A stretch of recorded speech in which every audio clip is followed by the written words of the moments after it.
आखिरकार बड़े भाई वापस आ गए। तो अब मेरी तरह का नकली यंग मास्टर भी यहां से निकल जाना चाहिए। मैं अभी अपना सामान पैक करके सड़क पर सोने चला जाता हूँ। बस बड़े भाई खुश रहें, मेरे लिए वही काफी है। मैंने बिना एक पल गवाए तुरंत अपना फोन निकाला और मूविंग कंपनी को कॉल कर दिया। मैंने कभी चालाकियां या साजिशें करना नहीं सीखा। मैं सिर्फ इतना जानता हूं कि जो कहा जाए उसे पूरा किया जाए। जब उसने खुद ऐसी इच्छा जताई है तो उसे पूरा करना मेरी जिम्मेदारी है। आज वो दिन था जब मुझे आखिरकार लू परिवार में वापस लाया गया था और सेना से रिटायर होकर लौटने का ये मेरा तीसरा दिन था। ये हैं मेरे असली पिता, और ये हैं मेरी माँ, और ये हैं लू जीशवान, वही नकली यंग मास्टर जो पिछले 20 साल से मेरी जगह जी रहा था। आखिरकार बड़े भाई वापस आ गए, तो अब मेरी तरह का नकली यंग मास्टर भी यहां से निकल जाना चाहिए।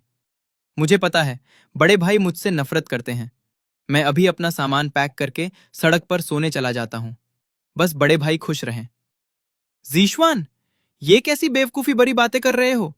तुम हमेशा मेरी औलाद रहोगे। लू झेंग, अभी अभी घर लौटे हो और आते ही अपने छोटे भाई को घर से निकाल रहे हो।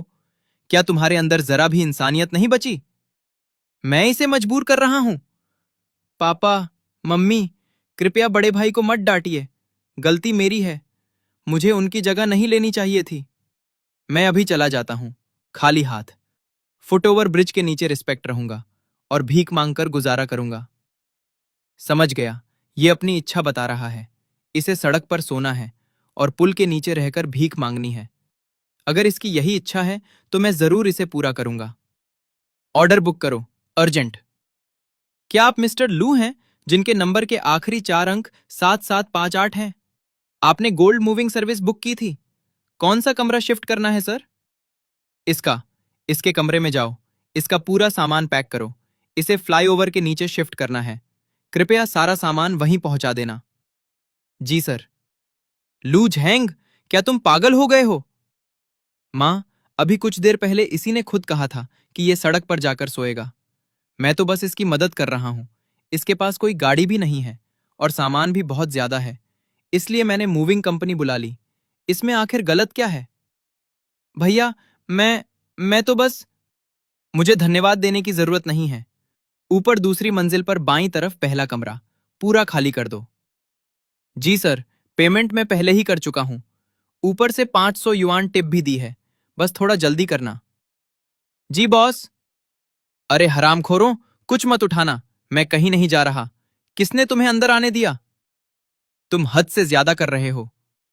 पापा, मर्द की जुबान हमेशा निभानी चाहिए। इसने खुद कहा था कि ये जाएगा। मैं तो सिर्फ इसकी बात पूरी कर रहा हूं। मर्द की बात हवा में नहीं उड़ जानी चाहिए। सारा सामान ट्रक में रख दिया गया है। जीशवान, चलो। मैं कहीं नहीं जाऊंगा मां। मैं नहीं जाना चाहता। मैं कहीं नहीं जाऊंगा। मुझे कोई घर से नहीं निकाल सकता। मेरी समझ में नहीं आता। अभी तो खुद कह रहे थे कि चले जाओगे, अब कह रहे हो नहीं जाओगे। क्या ये सीधा सीधा झूठ नहीं हुआ? आह! भैया, दर्द हो रहा है। जो कसम खुद खाई है उसे घुटनों के बल रेंग कर भी पूरा करना पड़ता है। ड्राइवर, कंस्ट्रक्शन रोड वाले फ्लाईओवर पर चलो। वहां नीचे काफी जगह है और बारिश का पानी भी नहीं टपकता। जी सर। मैं इसके लिए एक मोटा विंड प्रूफ टेंट खरीद चुका हूं और स्टील का एक टूटा हुआ कटोरा भी। ये रहा टेंट, और ये रहा तुम्हारा भीख मांगने वाला कटोरा। तुम सड़क पर सोना चाहते थे और भीख मांगना चाहते थे। मैंने तुम्हारे लिए सब कुछ पहले ही तैयार कर दिया है। धन्यवाद कहने की जरूरत नहीं है। अरे, दरवाजा कोई खोल क्यों नहीं रहा? तुम डाकू हो? यह कमरा पहले नौकरानी का था, लेकिन कोई बात नहीं। मैंने सेना में कीचड़ के गड्ढों में भी सोया है। ये तो फिर भी काफी अच्छा है। सबकी चिंता के लिए धन्यवाद। कल रात मैंने पूरा समय फ्लाईओवर के नीचे बिताया और अब मुझे तेज बुखार हो गया है। लेकिन मैं बड़े भाई को दोष नहीं देता। उन्होंने बाहर बहुत तकलीफें झेली हैं। अगर वो अपना गुस्सा मुझ पर निकालते हैं तो ये बिल्कुल स्वाभाविक है। मैं बस यही चाहता हूं कि बड़े भाई मुझे माफ कर दें। वैसे भी मेरी तबीयत पहले से ही खराब रहती है। अगर किसी दिन मैं इस दुनिया में ना रहूं तो कृपया बड़े भाई का ख्याल रखना। बेचारा जीशवान, वो लड़का सच में हद पार कर चुका है। जानगुओ, अब आपको कुछ करना ही पड़ेगा। ये सब आखिर कब तक चलेगा? मैंने गाड़ी भेज दी है, जल्दी अस्पताल चले जाओ। इसने खुद कहा कि इसकी तबीयत ठीक नहीं रहती, और ये भी कहा कि किसी दिन ये नहीं रहेगा। ये तो सीधा जान का खतरा है। ऐसी चीजों की तैयारी पहले से करनी चाहिए। मैंने तुम्हारे लिए 1 करोड़ युआन का क्रिटिकल इलनेस इंश्योरेंस और लाइफ इंश्योरेंस खरीद लिया है, क्योंकि तुमने खुद कहा था कि तुम ज्यादा दिन नहीं रहोगे। ये सारे डॉक्यूमेंट्स रख लो, जरूरत पड़ी तो मैं और भी खरीद दूंगा। भैया, क्या आप मुझे मरने की बद्दुआ दे रहे हैं? ये बात तो तुमने खुद कही थी। मैं तो बस इमरजेंसी प्लान तैयार कर रहा हूं, इसमें दिक्कत क्या है? भैया, कल रात टेंट में हवा तो नहीं लग रही थी? लू झेंग, कल से मेरे साथ कंपनी चलोगे, सबसे नीचे वाले पद से काम शुरू करोगे। मैं भी देखता हूं तुम्हारे अंदर कितना दम है। ठीक है पापा, मैं भी चलूंगा। मैं भी बड़े भाई की मदद करना चाहता हूं। तुम्हें तेज बुखार है, ऑफिस जाकर क्या करोगे? जीशवान, नहीं, तुम नहीं जाओगे। बड़े भाई अभी अभी लौटे हैं, उन्हें कुछ भी नहीं पता। मुझे उनकी मदद करनी होगी। अगर बड़े भाई की मदद करते करते मेरी ऑफिस की टेबल पर ही मौत भी हो जाए तो भी मुझे कोई पछतावा नहीं होगा। क्या कहा तुमने? भैया, मैं आपके लिए ऑफिस की टेबल पर मरने तक को तैयार हूं। ठीक है, मैंने याद रख लिया। जाओ हाय, अंदर आओ। इसे सेल्स डिपार्टमेंट में भेज दो, और सबसे मुश्किल क्लाइंट्स इसी को देना।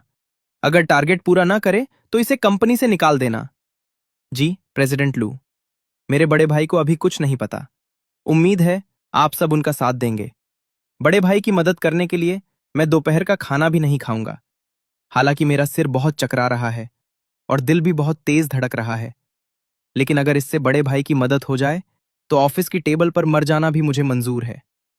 चक्कर आना, दिल का तेज धड़कना, दोपहर का खाना न खाना, ऊपर से सुबह तेज बुखार होने के बावजूद इसने खुद ही ड्रिप निकाल दी। आर्मी मेडिकल मैनुअल के मुताबिक ये अचानक हार्ट फेल होने से पहले के हाई रिस्क लक्षण हैं। इसने तो मरने की पूरी तैयारी कर ली है, तो इसकी अंतिम तैयारी भी अच्छे से हो जानी चाहिए। साथियों, कॉमरेड लू जीशवान ऑफिस की टेबल पर मरने वाला है। मैंने इसके लिए सोने जैसी नैनम लकड़ी का एक प्रीमियम अस्थि कलश बुक कर दिया है। 1 घंटे में वो कंपनी के हॉल में पहुंच जाएगा। सभी विभागों के कर्मचारी श्राद्ध भोज के लिए तैयार रहें। शोक राशि अपनी इच्छा से देना। लू झेंग, क्या तुम पागल हो गए हो? ग्रुप में ये कैसी बकवास भेज रहे हो? मरने की बात तो खुद इसी ने कही थी। मैं तो बस इसके अंतिम संस्कार की तैयारी कर रहा हूं। सावधानी में ही समझदारी है, इसे कहते हैं ओवरऑल प्लानिंग। मिस्टर लू, नीचे एक शव वाहन आया है और उसके साथ एक अस्थि कलश भी है। उन्होंने कहा है आपसे साइन करवाने हैं। ठीक है। हेलो, लू ग्रुप के प्रेसिडेंट ऑफिस में एक मरीज है। उसे चक्कर आ रहे हैं, दिल बहुत तेज धड़क रहा है और अचानक हार्ट फेल होने का शक है। कृपया डिफिब्रिलेटर और एपिनेफ्रिन लेकर तुरंत पहुंचिए। पापा, देखिए ना, बड़े भाई ने ग्रुप में क्या भेजा है। वो मुझे ऐसी बद्दुआ कैसे दे सकते हैं? लू झेंग, अभी इसी वक्त एचआर में जाकर अपना हिसाब ले और मेरी नजरों से दूर हो जा। आज से मेरा तुमसे कोई रिश्ता नहीं। हिलना मत, सांस सामान्य रखो। अरे, आप लोग क्या कर रहे हैं? मुझे छोड़ो। एम्बुलेंस किसने बुलवाई? मरीज कहाँ है? यही है, इसे चक्कर आ रहे हैं, दिल बहुत तेज धड़क रहा है, ऊपर से तेज बुखार भी है, और अभी अभी इसने खुद ड्रिप निकाल दी है। ये अचानक हार्ट फेल होने के संकेत हैं। हार्ट फेल होना मजाक नहीं होता। मुझे कोई बीमारी नहीं है, मुझे कुछ नहीं हुआ। तुम लोग क्या कर रहे हो? हिलना मत। दिल की बीमारी कभी भी जान ले सकती है। जल्दी ईसीजी करो, इसे तुरंत अंदर ले चलो। डॉक्टर, गलतफहमी है, सब गलतफहमी है। इंसान की जान सबसे जरूरी होती है। अगर इलाज में देर हुई तो जिम्मेदारी लोगे? परिजन पीछे हटिए। लू झेंग, तुम मुझे फंसा रहे हो। मैं नहीं, मरने की बात खुद तुमने कही थी। मैं तुम्हें कंपनी में मरने नहीं दे सकता। अस्थि कलश भी तैयार है, अगर इलाज सफल ना हुआ तो सीधे उसी में रख देंगे। धन्यवाद देने की जरूरत नहीं है। मैं अस्पताल नहीं जाऊंगा, मुझे कुछ नहीं हुआ। पापा, मुझे बचाइए। संकट टल चुका है, सभी लोग अपनी मीटिंग जारी रख सकते हैं। ड्राइवर, जल्दी गाड़ी निकालो, अस्पताल चलते हैं। फिलहाल संकट टल गया है। लू जीशुआन को इलाज के लिए अस्पताल ले जाया गया है। अस्थि कलश फिलहाल इस्तेमाल नहीं होगा। जब तक चाहें लॉबी में रखी कागज की लग्जरी कार के साथ फोटो खिंचवा सकते हैं। श्राद्ध भोज का समय बाद में बताया जाएगा। ये सारे क्लाइंट कंपनी के सबसे मुश्किल केस हैं। कोई दिवालिया हो चुका है तो कोई पुराना बकायेदार है। ये झांग क्यांग कंपनी के 3 मिलियन युआन दबाकर बैठा है। 2 साल हो गए, आज मैं उससे पैसे लेकर ही लौटूंगा। झांग क्यांग इलाके का नामी गुंडा है, तुम जरा संभल कर जाना। लू ग्रुप, अपने पैसे लेने आया हूं। क्या लू परिवार में कोई आदमी नहीं बचा था जो तुम्हारे जैसे बच्चे को भेज दिया? निकल जाओ यहां से, मेरे पास कोई पैसा नहीं है। कर्ज लिया है तो लौटाना भी पड़ेगा, यही दुनिया का नियम है। बहुत इज्जत दे दी मैंने तुम्हें। आह! ट्रांसफर करो, 3 मिलियन। पैसे मिल गए। जीशवान, तुम यहां क्यों आए हो? क्या बड़े भाई को मारकर ही चैन मिलेगा तुम्हें? मैं इसे मार नहीं रहा, मैं तो इसकी जान बचा रहा हूं। भैया, अगर मुझे तकलीफ देकर आपको खुशी मिलती है तो मैं सब सह लूंगा।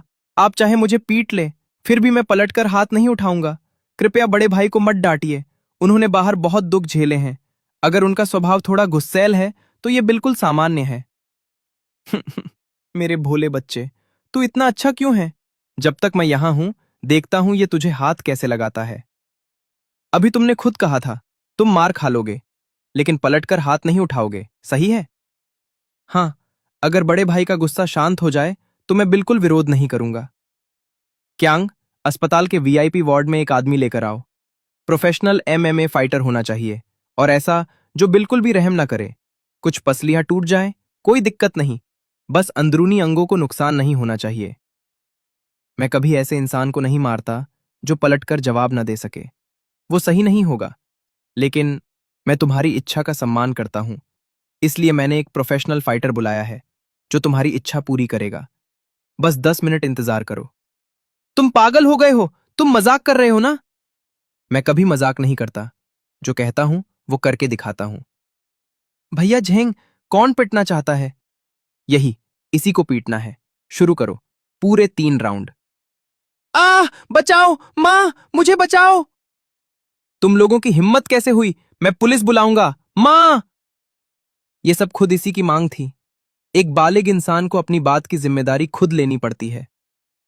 क्यांग, इसे बाहर घसीटो। लू झेंग, पागल हो गए हो क्या? मेरे बड़े भाई को छोड़ दो। पहला राउंड शुरू।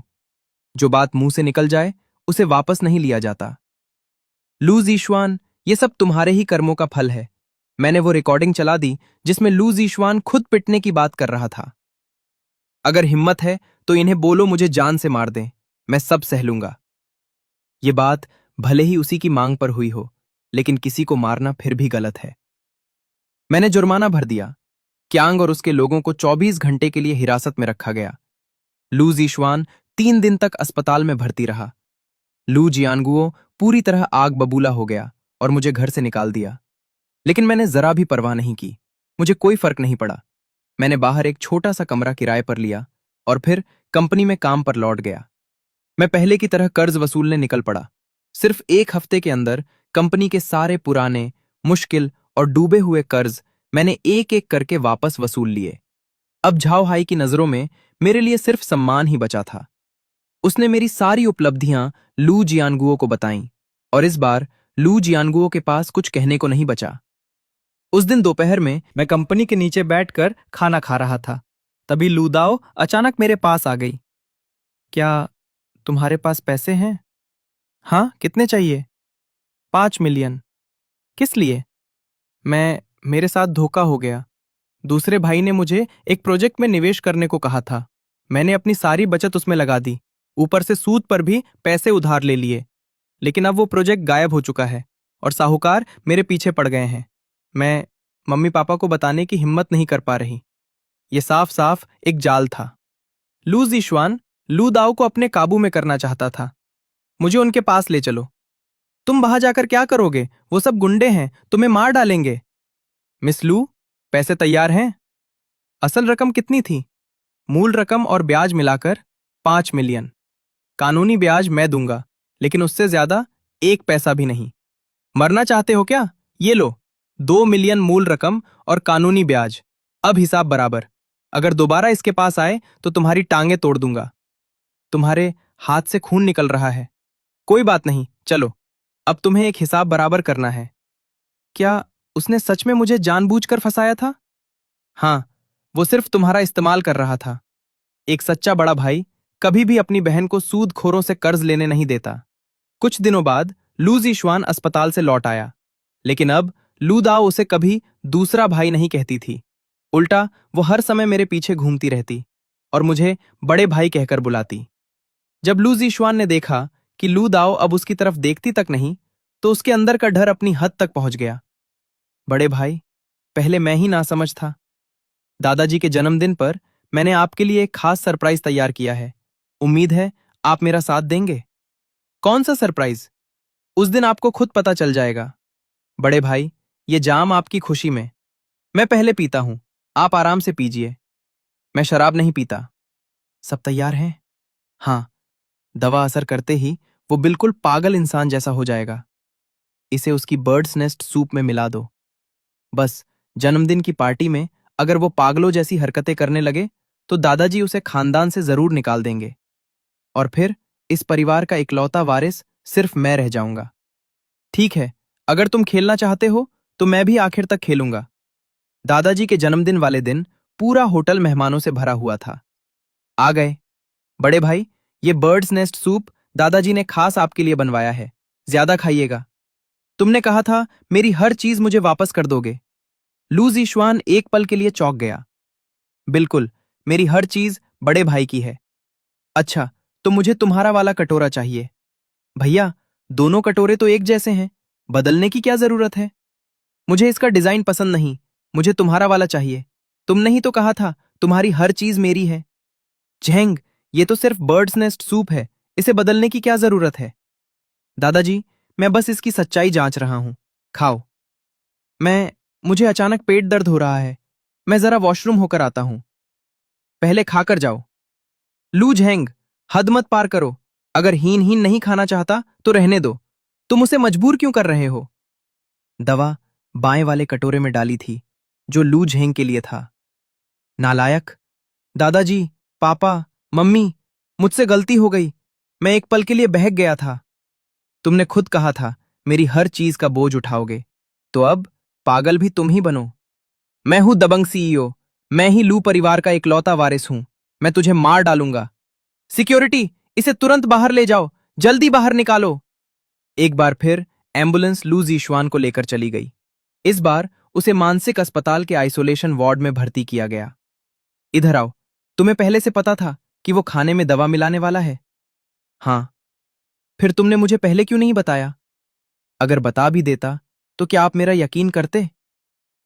मैं बूढ़ा हो चुका हूं। अब लू परिवार मैं तुम्हें सौंपना चाहता हूं।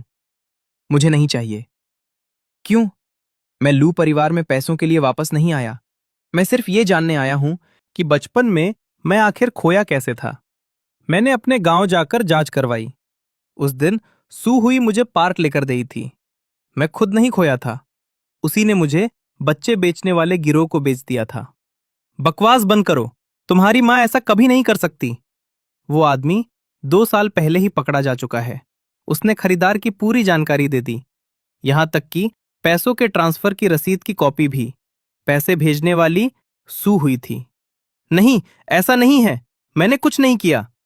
उस समय लू परिवार दिवालिया होने की कगार पर था। हमें कहा गया था कि बड़े पोते की किस्मत कुर्बान किए बिना यह संकट नहीं टलेगा। ये बात उसी फेंगशुई वाले ने कही थी। सही है ना? माफ कर दो जैंग, उस वक्त तुम्हारे पास कोई और रास्ता नहीं था। अगर तुम्हें नहीं भेजते तो पूरा लू परिवार खत्म हो जाता। इसलिए हमने तुम्हें भेज दिया और लू जीशुआन को खरीद कर लाए ताकि वो तुम्हारी जगह ले सके।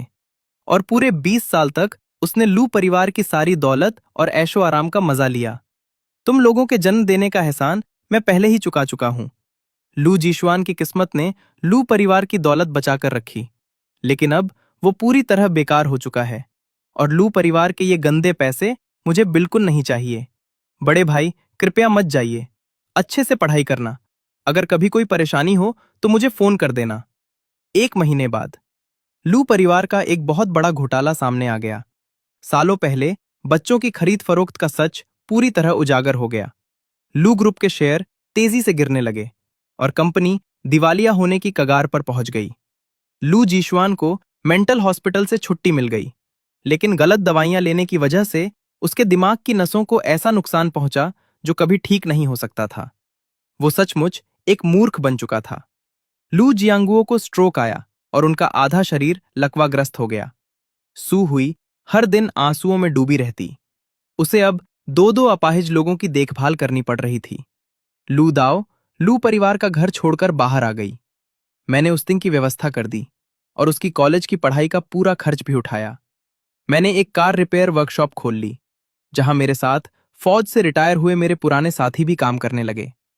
हर दिन ग्रीस और तेल से मेरे हाथ जरूर दंदे हो जाते थे, लेकिन दिल पूरी तरह सुकून में था। भैया, कुछ पैसे दे दो। वो सचमुच सड़क पर रहने लगा था और सचमुच भीख मांगने लगा था। उसने अपनी जिंदगी में जो भी बातें कही थीं, मैंने एक एक करके उन्हें सच कर दिखाया। लो, जाकर गरम गरम बन खरीद लेना। मैं कभी लोगों की बातों का छिपा हुआ मतलब नहीं समझता। मैं सिर्फ वही मानता हूं जो उनके शब्दों का सीधा मतलब होता है, और मैं कभी भी जरा सी भी नरमी नहीं बरतता।